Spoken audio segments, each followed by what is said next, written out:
वर्दा, इरहान, क्या कुछ हुआ है? तुम मुझसे मेरे शौहर की बीमारी कैसे छुपा सकते हो? ये जिम की शर्त थी। मैंने तो समझाया था कि बता दे तुम्हें। वाकई तुमने उससे समझाया और तुम्हारी जिम्मेदारी खत्म हो गई। क्यों किया ऐसा? कितनी पुरानी दोस्ती है हमारी। जानती हो तुमसे मिलना कम कर दिया था जिम ने, लेकिन तुम दोनों तो बहुत अच्छे दोस्त हो। मैं उसकी बीवी हूँ, तुम मुझसे ये सब कैसे छुपा सकते हो? क्या ये बात तुम्हें मामूली लगती है इरहान? इतना सब कुछ हो गया और मुझे कुछ भी नहीं पता। मुझे माफ कर देना, लेकिन एक डॉक्टर की हैसियत से अपने पेशेंट से वादा कर चुका था।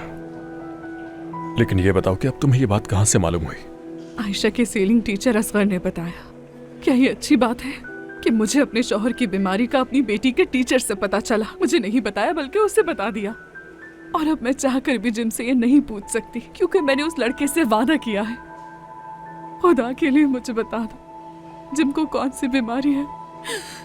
कहीं कोई खतरनाक बीमारी तो नहीं? ठीक है वर्दा, पहले तुम रिलैक्स हो जाओ और अपने हवास को काबू में रखो। कॉफी पीनी है, मंगवाऊं मैं तुम्हारे लिए? नहीं, मैं हाथ जोड़कर तुमसे रिक्वेस्ट करती हूँ कि जिम की बीमारी के बारे में शुरू से लेकर आखिर तक मुझे बताओ।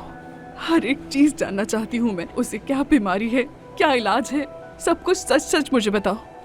और जिम से भी कहो कि मुझे इस बीमारी के बारे में सब बता दे ताकि असगर से किया वादा ना टूटे। खुदा के लिए।